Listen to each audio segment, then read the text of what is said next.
India and யூஎஸோட இந்த trade டென்ஷன்ல வந்து ஒரு கூல் ஆஃப் பீரியட் வந்துட்டு இருக்க மாதிரி இருக்கு அப்படின்ற அந்த விஷயங்கள்லாம் வந்து இன்னைக்கு ஜியோ பொலிட்டிக்கல் எக்ஸ்பர்ட்ஸ்லாம் வந்து பேசிட்டு இருக்காங்க. இந்த ட்ரேட் டென்ஷன் வந்து ரொம்ப ஒரு சூடான இடத்துல வந்து இப்போ கொஞ்சம் சில்லுன்னு காத்து வீசுது அப்படின்ற மாதிரி டோன்ல தான் வந்து இந்த ஜியோ பொலிட்டிக்கல் எக்ஸ்பர்ட்ஸ்லாம் வந்து விமர்சிட்டு இருக்காங்க. ஆனா இன்னொரு ஜியோ பொலிட்டிக்கல் எக்ஸ்பர்ட்ஸ்லாம் என்ன சொல்றாங்கன்னா, நம்ம ஒக்கே எடுத்துட்டு பேச்சுவார்த்தைக்கு போனா அமெரிக்கா கத்தி எடுத்துட்டு வரும். நீங்க தம்ப்நெயில்ல கூட அந்த போட்டோ பார்த்திருக்கலாம். ஸோ அந்த மாதிரி தான் இந்த ட்ரேட் டாக்ஸ் போயிட்டு இருக்கு அப்படின்னு சொல்லி சொல்றாங்க. என்னன்னு சொல்லி பார்க்க வந்து கொஞ்ச நாட்களுக்கு முன்னாடி டொனால்டு ட்ரம்ப் அவங்க அந்த கொஞ்சம் ஆரம்பத்துல இருந்து போறேன் உங்களுக்கு நிறைய கொஞ்சம் டீட்டெயிலா புரிய வைக்கிறதுக்காக ரொம்ப முடிச்ச அளவுக்கு நான் ஷார்ட்டா சொல்ல ட்ரை பண்றேன். இவர் 25% டாரிஃப் போட்டிருந்தாங்க டொனால்டு ட்ரம்ப் அவங்க இந்தியா மேல போட்டிருந்தாங்க. போட்ட உடனே அவங்க என்ன எக்ஸ்பெக்ட் பண்ணாங்கன்னா US president Donald Trump India வந்து நம்மகிட்ட பேச வருவாங்க ட்ரை பண்ணாரு.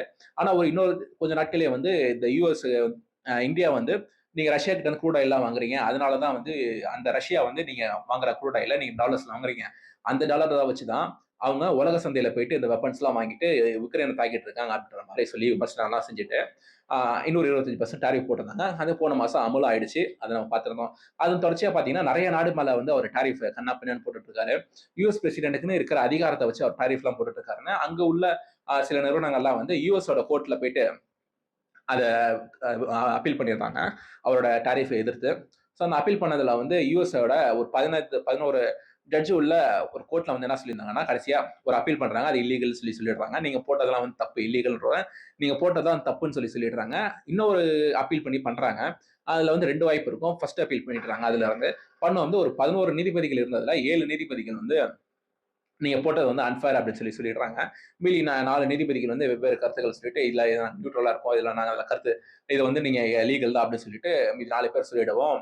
அது வந்து மெஜாரிட்டியா 7 பேர் வந்து அது வந்து இல்லீகல் அப்படின்னு சொன்னதுனால இன்னொரு அப்பீல் பண்றதுக்கு டைம் கொடுக்குறாங்க. அதை அப்பீலும் பண்ணியிருந்தாங்க. அந்த நம்ம போன வீடியோல சேனல்ல போன வீடியோ பார்த்திருந்தோம். ஒரு 2-3 வீடியோக்கு முன்னாடி நம்ம அந்த டொனால்ட் ட்ரம்ப் பத்தி போட்டதில் பார்த்திருந்தோம். அதுல வந்து என்ன சொல்லியிருந்தாங்க அப்படின்னா நாங்க இந்தியா மேல டாரிஃப் எல்லாம் போட்டது சரியே மிக சரியே அப்படின்ற மாதிரி சொல்லியிருந்தாங்க. இந்தியா மேல இன்னமும் கூட வந்து டாரிஃப் போட்டுக்கலாம். ரஷ்யா கிட்ட இருந்து கூட வாங்காதனால இப்ப நான் வீடியோல சொல்லியிருந்தேன்ல இவங்க டாலர் வாங்க போகுது. இந்தியா வந்து டாலர் அவங்களுக்கு கொடுக்குறாங்க கூடாயில் வாங்குறது மூலியமா அந்த டாலரை வச்சு உக்ரைனோட போர்ல வந்து அவங்க தொடர்ந்து போயிட்டு இருக்காங்க. அதனால நாங்க போட்டதெல்லாம் சரியே அப்படின்னு கொடுத்த இதே டொனால்ட் ட்ரம்ப் அவங்க இன்னைக்கு என்ன சொல்லியிருக்காங்க அப்படின்னா கொஞ்ச நாட்களுக்கு முன்னாடி இதே டொனால்ட் ட்ரம்ப் அவங்க என்ன சொல்லியிருந்தாங்கன்னா இந்தியா இஸ் டெட் எக்கனாமி அப்படின்ற குறிப்பிட்ட இதே டொனால்ட் ட்ரம்ப் அவங்க இன்னைக்கு ஒரு வலையை விரிச்சிருக்காங்க அப்படின்னு தான் சொல்லிட்டு நிறைய ஜியோ பொலிட்டிக்கல் எக்ஸ்பர்ட்ஸ் சொல்றாங்க. ஏன்னாப்பா இந்தியா வந்து ஃப்ரெண்டுன்னு சொல்லி தானே ஃப்ரெண்டு மோடி அப்படின்னு தான் சொல்லி குறிப்பிட்டாங்க. ஸோ இப்போ வந்து நிறைய பேர் என்ன இந்த விமர்சனிக்கிறாங்க அப்படின்னா நீங்க இந்த 2 தலைவர்கள் போட்ட ட்வீட்டுக்கு நீங்க எடுத்து பார்க்கலாம். ஸோ அது நம்ம மோடியை பாராட்டுற அப்படின்னு நீங்க எடுத்துக்கிட்டாலும் சரி இல்லைனாலும் சரி Modi is playing safe. Narendra Modi வந்து கொஞ்சம் சேஃபா விளையாடுறது இந்த இடத்துல அப்படின்றது நம்ம வந்து தெரிஞ்சுக்கலாம். ஏன்னா டொனால்ட் ட்ரம்ப் அவங்க பேச வந்து என்ன சொல்றாங்க அப்படின்னா ஃப்ரெண்ட் மோடி அப்படின்னு குறிப்பிட்டாரு. ஆனா நரேந்திர மோடி அவங்க ட்வீட் போட்டதுல ஃப்ரெண்ட் டொனால்ட் ட்ரம்ப் அப்படின்னு குறிப்பிடல. US and India are good friends அப்படின்றதோட நிறுத்திக்கிட்டாரு. ஏன்னா கொஞ்ச நாட்களுக்கு முன்னாடி 2022 ஒரு 3 வருஷத்துக்கு முன்னாடி 2022 வந்து நம்ம ரஷ்யா க்ரூட் ஆயில் அதிகமா வாங்கிட்டு இருக்கோம். அதுக்கு முன்னாடி வாங்கிட்டு இருந்தோம் கொஞ்சமா வாங்கிட்டு இருந்தோம். இந்த உக்ரைன் போர் ஆரம்பிச்சதுக்கு அப்புறம் சாங்ஷன்ஸ் எல்லாம் போடுவோம்னு சொல்லி சொன்னாங்க. இருந்தாலும் அப்போ உள்ள போட்டோஸா இருக்கக்கூடிய ஜோ பைடன் அவங்க சொன்னாங்க. சொன்னாலுமே நம்ம வந்து வாங்கிட்டு தான் இருந்தோம். அப்போ வந்து நம்ம கொஞ்சம் கம்மியான விலையில வாங்குறோம் அப்படி தெரிஞ்சுமே அதை வந்து அப்ப 2022 ஜோ பைடன் அவங்க பாராட்டினாங்க. ஆனா டொனால்ட் ட்ரம்ப் அவங்க வந்து ஆட்சிக்கு வந்ததுக்கு அப்புறம் அதை விமர்சிக்க ஆரம்பிச்சிட்டாங்க. யூஎஸ் பிரசிடென்டோட முன்னாள் ஆலோசகரா இருக்கக்கூடிய போல்டன் அவங்க என்ன சொல்றாங்க அப்படின்னா பிரசிடென்ட் டொனால்ட் ட்ரம்ப் வந்து அவரோட பர்சனல் வெஞ்சன்ஸ் எல்லாம் வச்சுக்கிட்டு இப்ப நீங்க பேசிட்டு இருக்காரு அப்படின்ற மாதிரி சொல்லிட்டு இருக்காரு. என்னென்ன பர்சனல் வெஞ்சன்ஸ் அப்படின்னு சொல்லி கேட்டீங்கன்னா ஒரு 2-3 நம்ம போட்டுட்டு காமிக்கலாம். முதல் விஷயம் நம்ம அந்த வீடியோ ஸ்டார்டிங்லேயே பார்த்திருந்தோம். 50% டாரிஃப் போடுறப்ப இந்தியா வந்து தானா முன் வந்து பேசுவாங்க அப்படின்ற விஷயத்துல எதிர்பார்த்தாரு. அந்த மாதிரி இந்தியா டக்குனு போய் தானா வந்து பேசல. ரஷ்யா கிட்ட இருந்து நீங்க க்ரூட் ஆயில் வாங்கக்கூடாது அப்படின்னு சொல்லி சொன்னோம். ஆனா நீங்க ரஷ்யா கிட்ட இருந்து க்ரூட் ஆயில் வாங்கிட்டே இருக்கீங்க அப்படின்ற விஷயத்த நம்ம சொல்லலாம். இன்னொரு ஒரு விஷயம் என்னன்னா இந்த ஆபரேஷன்ஸ் வந்து ஒரு நடக்கிறதுக்கு முன்னாடி பகல்காம்ல தாக்குதல் நடந்திருந்தது. அதுக்கப்புறம் ஒரு 108 தடவை பகல்காம் தாக்குதல அதை ஆபரேஷன் சிந்தூரா அவர் நிறுத்தி வச்சிட்டாரு சொல்லலாம். பாகிஸ்தான் இந்தியாவுக்கும் நடக்க இருந்த போரை வந்து பேச்சுவார்த்தை மூலமா நடத்தி முடிச்சிட்டாரு அப்படின்ற மாதிரி சொல்லலாம். அது ஒரு விஷயம். அதுல வந்து நிறைய தடவை வந்து நான் அந்த போரை நிறுத்தி வச்சேன் அப்படின்ற மாதிரி பிரசிடென்ட் டொனால்ட் ட்ரம்ப் அவங்க கிளைம் பண்ணிட்டே இருந்தாங்க. பாகிஸ்தானோட பிஎம் இருக்க ஷெபாஸ் ஷெரீப் கூட வந்து அதுக்கு அடிப்பணிச்சிட்டாரு அப்படி சொல்லலாம். ஆனா இந்தியாவோட பிஎம் இருக்கக்கூடிய நரேந்திர மோடி அவங்க ரொம்ப நாட்களா வந்து அதை தவிர்த்துட்டே வந்தாரு. பார்லிமெண்ட்ல வந்து எங்களுக்கு யாருமே அட்வைஸே பண்ணல அப்படின்ற மாதிரி சொல்லிட்டாங்க. இதுதான் அந்த டாரிஃப் போடுறதுக்கு முன்னாடி நடந்த விஷயம். ஸோ இன்னொரு விஷயம் பார்க்க வந்து டொனால்ட் ட்ரம்ப் அவங்க இந்த பாகிஸ்தான்ல வந்து இன்வெஸ்ட்மெண்ட்ஸ்லாம் அவங்களுக்கு இருக்கு. அதனாலதான் வந்து இந்த விஷயங்கள்லாம் செய்யறாரு அப்படின்ற மாதிரி ஒரு கருத்துக்கள் நிலை வச்சு அதை பத்தி அனாலிசிஸ் போயிட்டு இருக்கு. அது உண்மையா இருக்கா இல்ல ஏதாவது உண்மையா இருக்கிற மாதிரி கதைகள் இருந்தது அப்படின்னா நான் அது இன்னொரு வீடியோவை போடுறேன். ஸோ பாகிஸ்தானோட ஆர்மி சீஃபா இருக்கக்கூடிய அஷ்ரஃப் முனீர் அவங்கள ஒரு டின்னரை கூப்பிட்டு வச்சிருக்காங்க. அதே நாள வந்து திரு நரேந்திர மோடி அவர்களையும் வந்து டின்னருக்கு அழைச்சாங்க.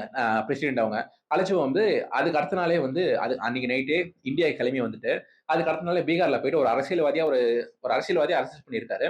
ஸோ அங்க வந்து என்ன விஷயம்னா ஆசிஃப் முனீர் பாகிஸ்தானோட ஆர்மி சீஃபையும் இந்தியாவோட பிரைம் மினிஸ்டர் ஒரே டேபிள் உட்கார வச்சு போட்டோ எடுத்து போட்டு பாருங்க நான் தான் ஆபரேஷன் சிந்தூரை நிறுத்த ட்ரை பண்ணேன் அப்படின்னு சொல்றதுக்காக டொனால்ட் ட்ரம்ப் அவங்க ட்ரை பண்ணாங்க. ஆனா நரேந்திர மோடி அவங்களுக்கு ஏதோ ஒரு இன்டெலிஜென்ஸ்ல வந்து இந்த தகவல் எல்லாம் கிடைக்க அவர் அங்க வந்து இங்க வந்துட்டாரு. ஒரு அரசியல்வாதியா அவர் அங்க பீகார் போயிட்டு நான் பீகார் மக்களை பார்க்கறதுக்காக இங்க வந்துட்டேன் அப்படின்ற மாதிரி சொல்லியிருந்தாங்க. மேபி அங்க ஆஃபீஸ் அஷ்ரஃப் முனீர் இல்ல அப்படின்னா அந்த டின்னர் அவர் போய் கலந்துட்டு இருக்கலாம். வேற ஏதாவது ஒரு நாடு இல்ல ஒரு ஒரு பாலஸ்தீனோட ஒரு அதிபதியோ ஏதோ ஒரு அதிகாரியோ அந்த மாதிரி ஏதாவது இருந்தா கூட அவர் கலந்து இருக்கலாம். ஆனா பாகிஸ்தானோட அஷ்ரஃப் முனீர் இருந்ததுனால அவர் அங்க கலந்துக்கல.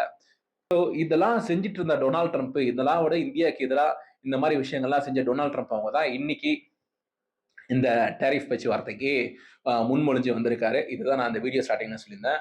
நிறைய ஜியோ பொலிட்டிக்கல் எக்ஸ்பர்ட்ஸ்லாம் வந்து இதை தான் கோடிட்டு காமிக்கிறாங்க. இதெல்லாம் வந்து நான் அப்பப்போ டெய்லி நியூஸ் பேப்பர் படிக்கிறேன். எனக்கே இது தெரியுது. திரு நரேந்திர மோடி அவங்களுக்கு தெரியாமலா இருக்கும். நாட்டோட பிரதமரா இருக்காரு. நரேந்திர மோடி அவங்க எல்லா நியூஸ் பேப்பரும் படிக்கிற டைம் இருக்கும் அப்புறம் என்னன்னு கேட்டீங்கன்னா அவங்களுக்கு கீழே அதிகாரிகளா இருக்காங்க. இதெல்லாம் போய் அட்வைஸ் பண்ணாமல இருப்பாங்க. ஸோ இதுதான் வந்து இன்னைக்கு இந்தியா வந்து ஒரு கேஷரா அப்ளை பண்ண வேண்டிய இடம் இது. ஏன்னா நிறைய மாதிரி இதே மாதிரி தான் நிறைய இடத்துல வந்து யூஎஸ் வந்து ஒரு ட்ராப்பை விரிப்பாங்க. அதுல வலையில விர வைப்பாங்க. அந்த மாதிரி விஷயங்கள் நம்ம ஏகப்பட்ட தடவை பார்த்திருக்கோம். இப்ப நம்ம ரஷ்யா கிட்ட இருந்து க்ரூட் ஆயில் மட்டும் வாங்குறத நிறுத்தியிருந்தா அவரு இந்த டாரிஃப்லாம் போடாம விட்டுருப்பாரா அப்படின்னு நம்ம போய் யார்கிட்ட கேட்டோம்னு வைங்க. இல்ல வாய்ப்பு இருக்கு. ஆனா கண்டிப்பா எடுத்திருப்பாரா தெரியல அப்படின்ற விஷயம் தான் நிறைய பேர் சொல்லுவாங்க. ஸோ இந்தியா வந்து இப்போ கேஷனா ரொம்ப எச்சரிக்கையோட அப்ளை பண்ண வேண்டிய இடம் இது. ஸோ இந்த வீடியோ நல்லா டீட்டெயிலாக எக்ஸ்பிளைன் பண்ணியிருப்பேன்னு நினைக்கிறேன். உங்க ஃப்ரெண்ட்ஸுக்கு ஷேர் பண்ணுங்க. உங்களோட கருத்துக்களை கீழே கமெண்ட் செக்ஷன்ல சொல்லுங்க. சேனலுக்கு புதுசாக இருந்தீங்கன்னா சப்ஸ்கிரைப் பண்ணிக்கோங்க. பை.